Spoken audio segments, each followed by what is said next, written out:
سوف نفهم les adjectifs possessifs متى وكيف نستعملهم، كما أننا سوف نستعملهم في الكثير من الجمل والعبارات حتى نثبت هذا الدرس، وكذلك سوف نتمكن من استعمالهم بطريقة تلقائية عندما نريد أن نتحدث باللغة الفرنسية.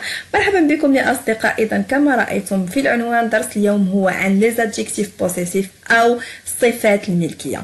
لكن قبل أن نبدأ درسنا، تمرين الدرس السابق، إذن الدرس السابق كان عن le COD le complément d'objet direct et le COI le complément d'objet indirect. ستجدون رابطه أسفل الفيديو، إن لم تشاهدوه فستجدون رابطه أسفل الفيديو. إذن التصحيح هنا كالتالي: Je souligne le COD et j'entoure le COI. J'aime les couleurs. Les couleurs, c'est un COD. Je me souviens de ton frère aîné. Sarah prend le bus de 8h30. Il pense à ses vacances. Zoé parle de son enfance. Il a mangé un grand gâteau. فنبدأ درس اليوم. L'adjectif possessif. L'adjectif possessif indique à qui appartient la personne, l'animal ou la chose. معناه أن l'adjectif possessif يبين لنا من يمتلك الشيء، الشخص، الحيوان، أو من يمتلك شيء ما. هذا هو l'adjectif possessif، هذا هو دوره. مثلا كما ترون في الصورة، لدينا شخص يمتلك سيارة، إذا الشخص نسميه le possesseur، والسيارة نسميها l'objet possédé. يعني le possesseur يعني هو الشخص الذي يمتلك الشيء، و l'objet possédé يعني الشيء الذي يمتلكه الشخص. إذا هذا هو، هكذا سوف نشرح هذا الدرس. يجب أن نتذكر هذين الكلمتان le possesseur et l'objet possédé. والسيارة هنا كما ترون، هذا الشخص يقول لنا c'est ma voiture، إنها سيارتي. استعمل ما لكي يبين لنا أن السيارة ملك له، وهنا السيارة une voiture، لذلك استعملنا ما. سوف نفهم هذا الآن. إذن le possesseur كما قلت يجب أن نتذكر من هو le possesseur. هو الشخص الذي يمتلك الشيء. إذا عندما يكون le possesseur est au singulier، يعني عندما يكون الشخص الذي يمتلك شيء au singulier يعني مفرد. مثلا je أنا، يعني أنا مفرد، tu أنت، il هو أو elle. عندما يكون هذا الشخص مفرد نستعمله، عندما يكون الشخص مفرد سوف نرى هل يمتلك شيء، هل يمتلك شيئا واحدا أم يمتلك مجموعة أشياء. إن كان يمتلك شيئا واحدا، هل هذا الشيء au féminin يعني مؤنث، أو هذا الشيء masculin. يعني مثلا إن كنت أنا أمتلك شيئا واحدا يعني singulier féminin مؤنث، سوف أقول ما. إن كنت أمتلك شيئا واحدا masculin مذكر، سوف أقول mon. وإن كنت أمتلك مجموعة أشياء سوف أقول مي. أنت إن كنت تمتلك شيئا واحدا مؤنثا تا، شيئا واحدا مذكر ton، مجموعة أشياء تي. هو وهي نفس الشيء، يعني هو وهي نستعمل معها les mêmes adjectifs possessifs. يعني شيء واحد féminin ça، شيء واحد masculin son، et pluriel يعني مجموعة أشياء سي. سوف نشرح هذه الأشياء جيدا في هذا الجدول، سوف نفهم أكثر. لدينا نفس الجدول لكن مع أمثلة. كما ترون je le possesseur je، l'objet possédé عندما يكون singulier féminin، عندما يكون singulier féminin يعني une أو لا. مثلا une voiture، إن كنت أنا أمتلك سيارة سأقول ma voiture، سيارتي، لأنها féminin singulier. إن كنت أمتلك مشكل un problème masculin سأقول mon problème.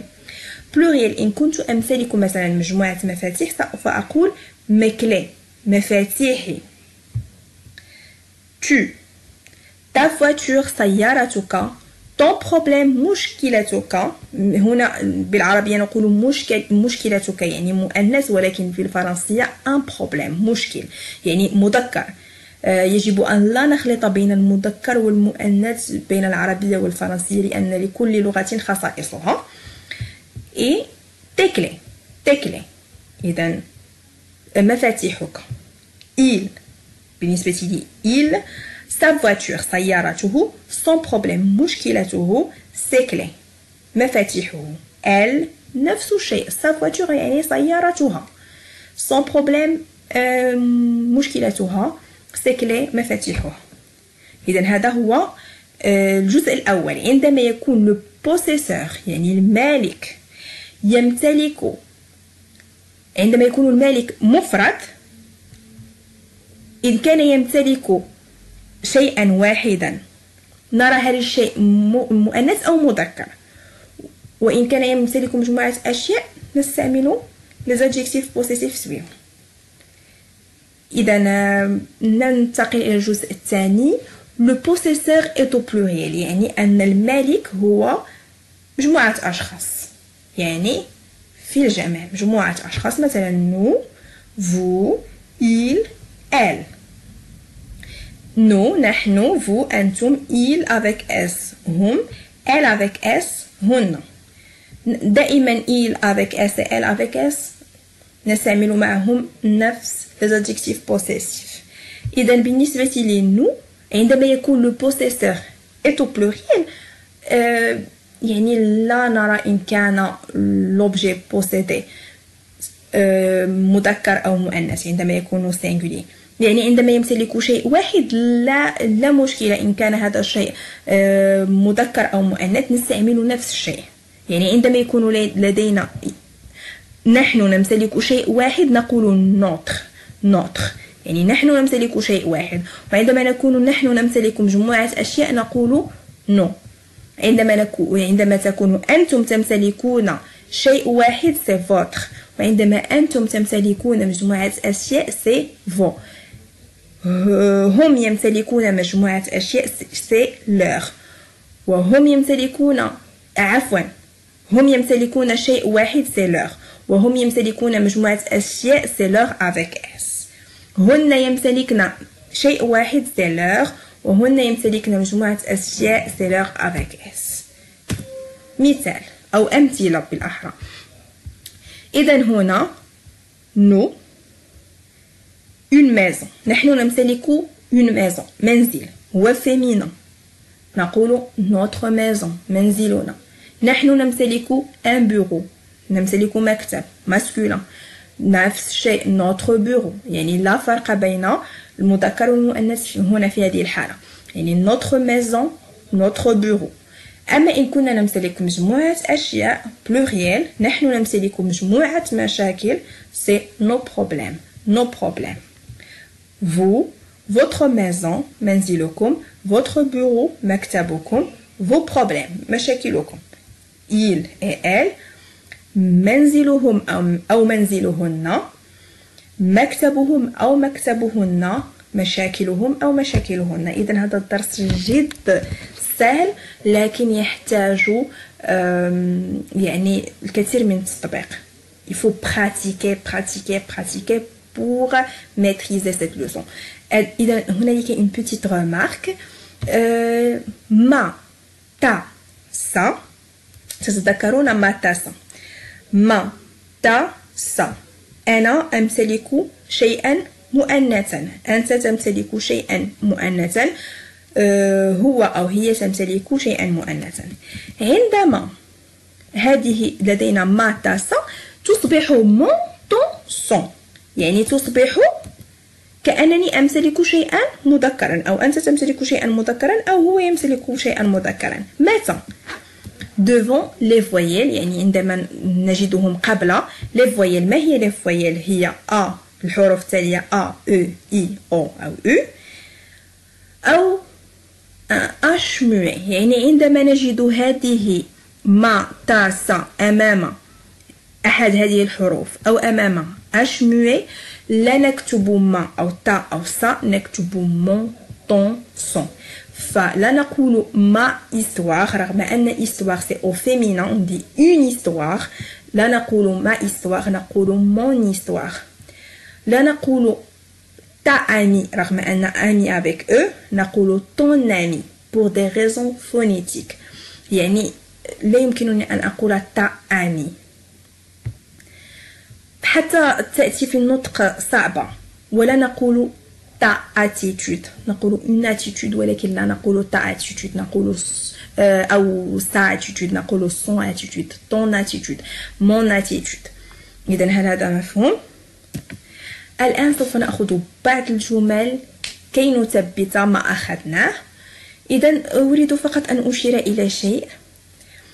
je إن وجدناها في الجملة هذا لا يعني أن هذه الجملة يجب أن تتضمن ما، يعني ضروري، لا. ما معناها أنها تعوضني أنا، يعني عندما أمتلك شيء أنا مالك هذا الشيء. ولكن لا يعني هناك كثير من التلاميذ الذين يخلطون عندما يرون je يعني يقولون أنني يجب أن أستعمل ما مون أو مي. لا هذا ليس صحيح. سوف نرى في هذان المثالان وسوف نفهم. مثلا je range ma chambre حسب سياق الجملة. je range ma chambre معناها أنا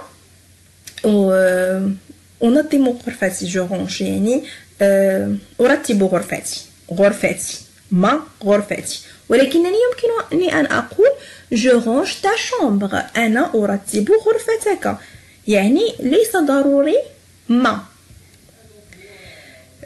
il a préparé mon gâteau préféré. نفس الشيء هنا، هو حضر حلوتي المفضلة، رغم أنني لدي هنا إلا أنني استعملت mon.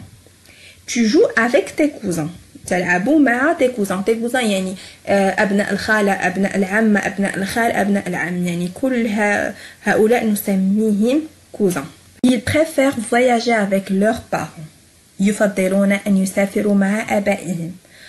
votre maîtresse a l'air gentille، معلمتكم تبدو طيبة. Audrey discute avec son amie Mary، Audrey تتحدث مع صديقتها ماري. mes enfants sont à l'école، أولادي في المدرسة. nous sommes chez nos grands-parents، نحن عند أجدادنا. tu es ma tante préférée، أنت معلمتي، ليست معلمتي، أنت خالتي المفضلة أو عمتي المفضلة. vous devez suivre les conseils de vos profs، يجب أن تتبعوا نصائح أساتذتكم. votre travail mérite tous nos compliments، عملكم يستحق يعني كل مدحنا، يعني un compliment يعني هو مجاملة أو مدح.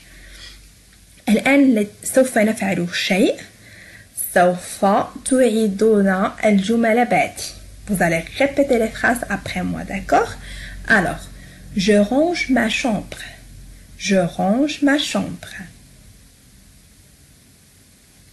je range ta chambre، je range ta chambre. il a préparé mon gâteau préféré، il a préparé mon gâteau préféré.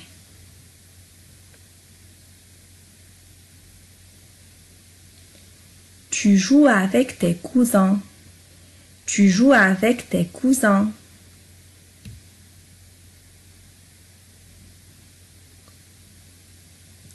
ils préfèrent voyager avec leurs parents، ils préfèrent voyager avec leurs parents.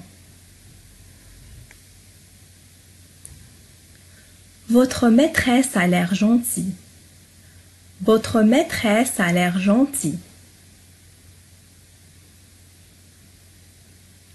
mes enfants sont à l'école، mes enfants sont à l'école. nous sommes chez nos grands-parents، nous sommes chez nos grands-parents. tu es ma tante préférée، tu es ma tante préférée. vous devez suivre les conseils de vos profs، vous devez suivre les conseils de vos profs. votre travail mérite tous nos compliments، votre travail mérite tous nos compliments.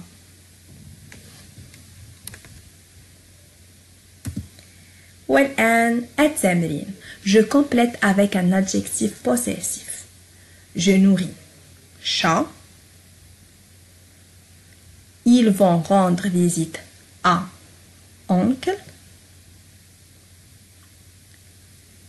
neveu هو ابن الأخت أو ابن الأخ. Neveu est le fils de ما دمت قلت ma sœur ici ما إذن يجب أن نختار شيئا محدد ma sœur ou deux frères. Nous écoutons professeur attentivement. J'adore métier. إذن هذا هو التمرين، هذا هو كل شيء. أتمنى أنكم قد استفدتم من هذا الدرس. لا تنسوا الاشتراك على القناة، تفعيل الجرس والضغط على لايك إن أعجبكم الفيديو. إلى اللقاء.